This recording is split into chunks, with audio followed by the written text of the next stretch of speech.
नमस्कार।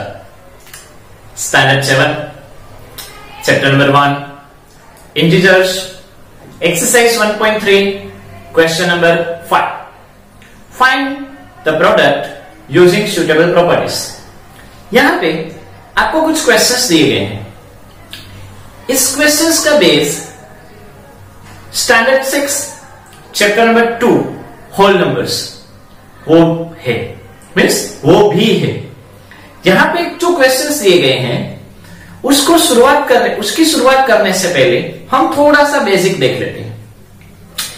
समझ ले 2 into 5 is equal to 10, 4 into 25 is equal to 100, 8 into 125 is equal to 1000 and 16 into 625 is equal to 10,000।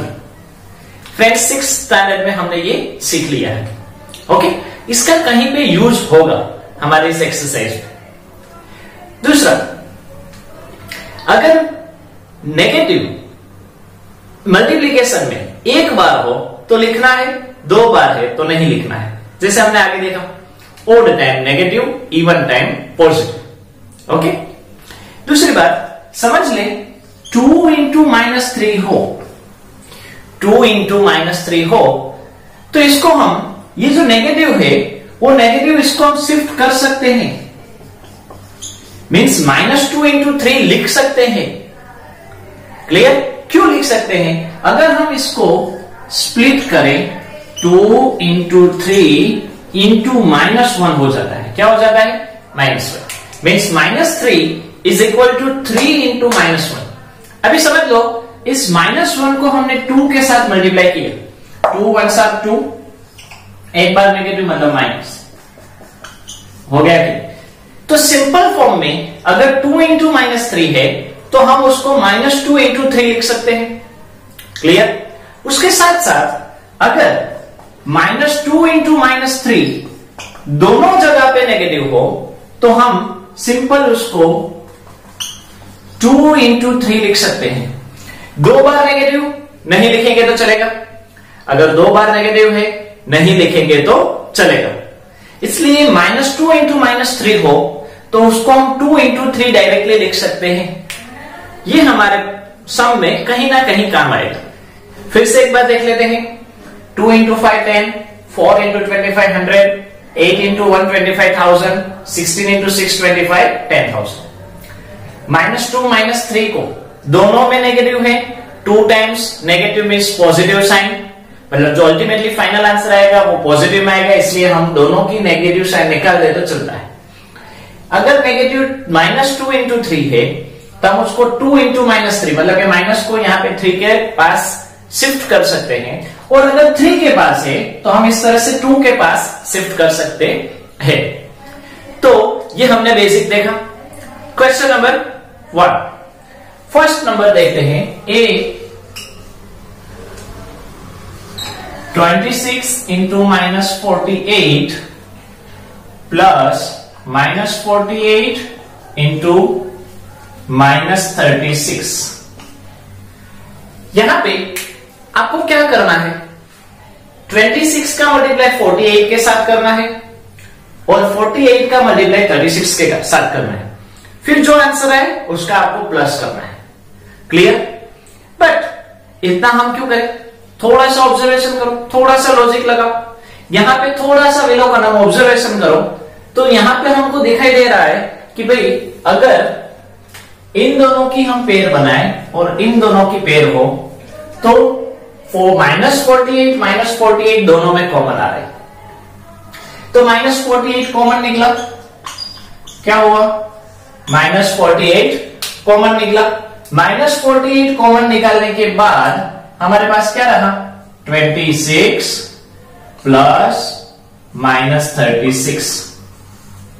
क्या बचा हमारे पास? -48 कॉमन, तो रिमेनिंग रहा 26 प्लस -36। क्लियर? -48 ब्रैकेट के बीच में, मीन्स 2 ब्रैकेट के बीच में मल्टीप्लाई, 26 ऐसे ही, outside plus, no change means -36। फिर से -48, 36 में से 26 जाएंगे तो 10, 36 बड़े हैं, माइनस है तो माइनस। अभी सिंपल मल्टीप्लीकेशन हो गया कि नहीं, और वो भी जीरो वाला। जब लास्ट में जीरो हो तो वो जीरो लगा दो। 48 वंस आर 48, 2 बार नेगेटिव है तो प्लस आएगा, आंसर आ गया।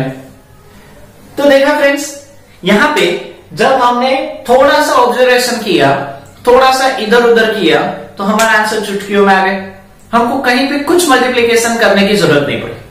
ओके, तो सेकंड क्वेश्चन इसी तरह से कुछ दिया गया है। सेकंड बी क्या है, 8 इंटू 53 इंटू -125।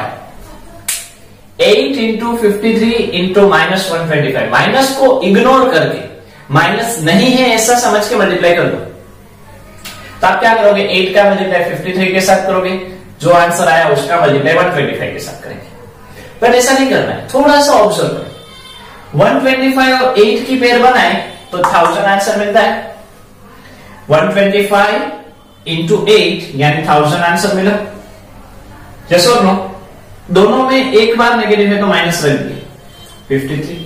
अभी ये तो जीरो वाला है जो हमने शुरुआत में देखा था, 0 0 0 लगा दो, 53 1 53, दोनों में एक बार नेगेटिव है तो नेगेटिव, आंसर आ गया। कहीं पे मल्टीप्लीकेशन करने की जरूरत नहीं पड़ी हमको।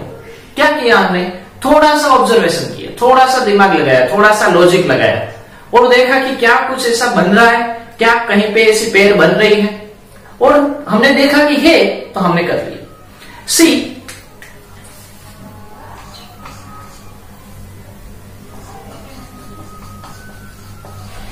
(15 इंटू -25 इंटू -4 इंटू 10 -10।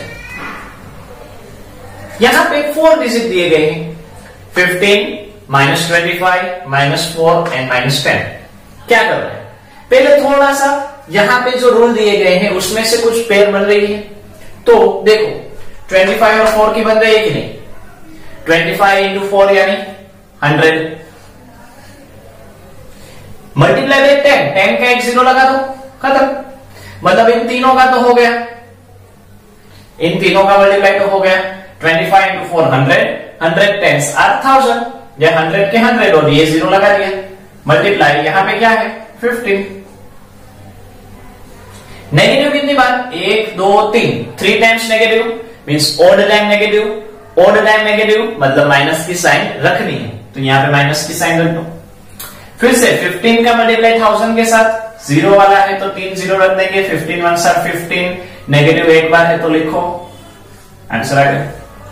4 डिजिट के क्वेश्चंस भी इस तरह से एकदम इजी मेथड से हो जाते हैं।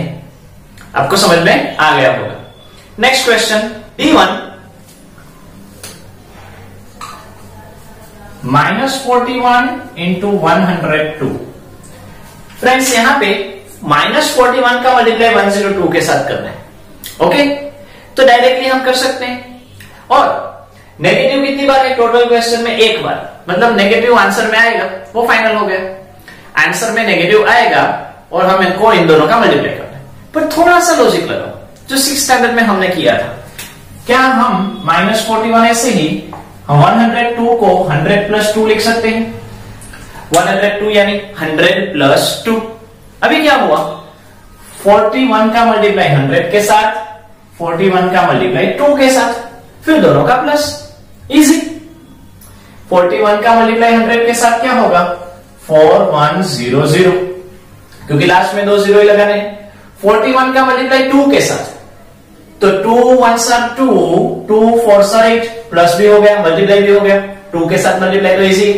अभी दोनों का प्लस करो, 2 8 1 4, टोटल एक बार नेगेटिव है तो नेगेटिव, ये हमारा आंसर हो गया। अगर 102 के साथ 41 का करते तो मे बी इजी होता, आ जाता, क्योंकि मल्टीप्लीकेशन ही है, बट थोड़ा सा टाइम कंज्यूमिंग होता। ओके, बट यहां पे थोड़ा सा हमने दिमाग लगाया, लॉजिक लगाया तो इजीली हो गया। Next E 625 multiply by -35 plus -635 multiply by 65। यहां पे आप देखो तो 625 का मल्टीप्लाई -35 के साथ करना है, 625 -625 का मल्टीप्लाई 65 के साथ करना है, फिर जो आंसर आएगा उसका प्लस करना है। Okay, but it's too long, too big process. 625 का 35 के साथ आप करने बैठो, फिर 625 का 65 का मल्टीप्लाई करने बैठो, फिर दोनों का प्लस करो। ओके, लंबा हो जाए। थोड़ा सा ऑब्जर्वेशन किया, 625 दोनों में कॉमन है। ये जो इन दोनों के मल्टीप्लाई में और इन दोनों के मल्टीप्लाई में 625 कॉमन है, बट ये प्लस है ये माइनस है, तो क्या करें? ये प्लस है ये माइनस है, तो क्या करें? तो हमने यहां पे जो बेसिक रूल देखा है कि भाई माइनस की साइन शिफ्ट हो सकती है, तो किसी भी एक में या इसमें माइनस की साइन शिफ्ट करो। मतलब यहां पे मैं -625 लिख सकता हूं, तो 35 अकेले रहेंगे, क्योंकि ये माइनस कहां पे चले गए? यहां। ये जैसे है वैसे ही रखो, किसी भी एक में ही चेंज करो, या यहां पे चेंज करो या यहां पे। अभी देखो -625 कॉमन हो गए कि नहीं? अभी हमने जो फर्स्ट क्वेश्चन किया था 26 मल्टीप्लाई बाय -48 वाला, उसमें जो था वही हुआ, -48 जैसे कॉमन निकाला था, तो इसमें -625 कॉमन मल्टीप्लाई, यहां पे क्या बचा? 625 कॉमन निकालने के बाद 35 प्लस ये क्या रहा? 65 -625 ऐसे ही 35 प्लस 65 यानी क्या हुआ? 100। क्लियर? नेगेटिव एक बार 625 2 0, आंसर आ गया। इसका आंसर तो इजी है, मल्टीप्लाई 0 वाले। तो देखा कितनी बड़ी प्रोसेस करनी थी हमको, लेकिन हमने चुटकियों में कर दिया। कैसे किया? With only below colour, observe किया कि क्या ऐसा हो सकता है। Okay, next question. If 7 into 50 minus 2, 7 का मल्टीप्लाई 50 minus 2, 50 minus 2 यानी 48, तो 7 का मल्टीप्लाई 48 के साथ करना है। ओके, 7 का मल्टीप्लाई 48 के साथ करना है। आप कहीं पे भी कर सकते हो कि नहीं? आप कर सकते हो ना। 48 का मल्टीप्लाई 7 के साथ करो, 7 8 are 56, 7 4 are 28 में 33, आंसर आ गया। सिंपल। बट अगर दिमाग में डायरेक्ट कैलकुलेशन करना हो तो किस तरह से करेंगे, उसको देखते हैं। डायरेक्ट तो यहां पे जब इस तरह से कंडीशन हो तो 7 का मल्टीप्लाई 50 के साथ, 7 का मल्टीप्लाई 2 के साथ। ये 7 का मल्टीप्लाई 50 के साथ जब करना है तो ये 0 के 0 लगा दो, 7 5 are 35, माइनस है तो माइनस, 7 का मल्टीप्लाई 2 के साथ 14, सब्ट्रैक्शन। यहां पे 0 में से 4 नहीं जाते तो 10, यहां पे हो गया 4, 10 में से 4 गए तो 6, 4 में से 1 गए तो 3 और 3 के 3, 3 3 6 हो गए। ओके, तो इस तरह से फ्रेंड्स मेंटल कैलकुलेशन, दिमाग में डायरेक्टली कैलकुलेशन भी हम कर सकते हैं। क्लियर? आपको समझ में आ गया होगा। तो फ्रेंड्स इसी तरह से नेक्स्ट 2 क्वेश्चंस आप अपने आप सोल्व करने की ट्राई करो कि किस तरह से होता है। ओके, तो फ्रेंड्स आज यहां तक रखते हैं। मैं भी आपको समझ में आ गया होगा। हम हमारे नेक्स्ट क्वेश्चंस में आगे बढ़ते हैं। नमस्कार।